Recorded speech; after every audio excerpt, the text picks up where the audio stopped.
Kejadian pasal yang ke-32 ayat yang ke-22. Pergumulan Yakub dengan Allah.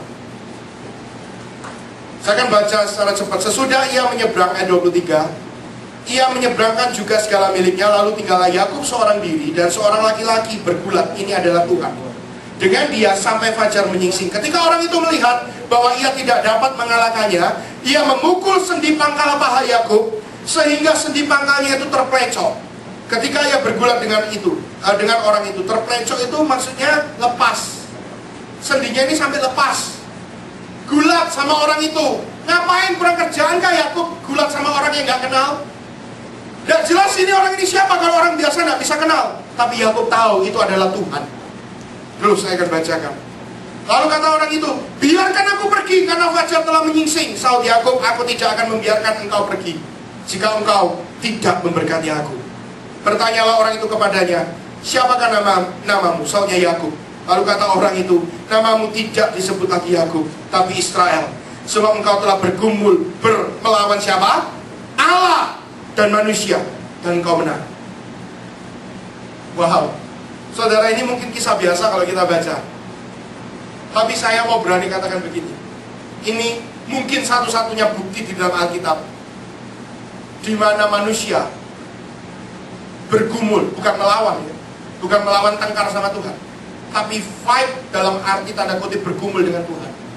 Dan Tuhannya dalam tanda kutip yang hampir capek menyerah.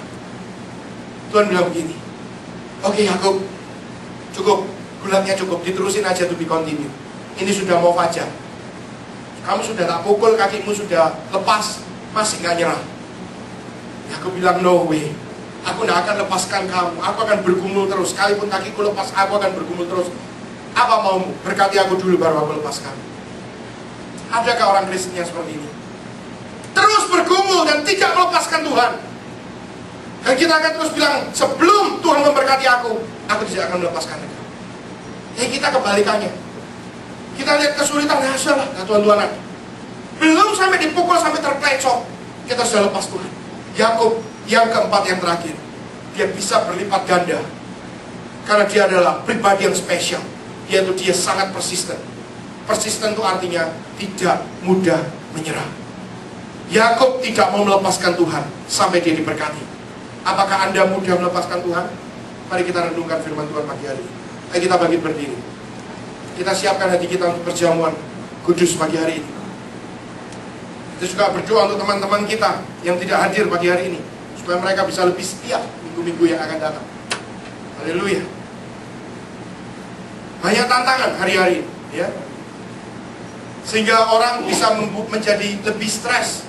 Saat orang menjadi lebih stres, yang saya sangat amazed, yang dia lepaskan bukan dunia, tapi hal-hal yang rohani yang dia lepaskan.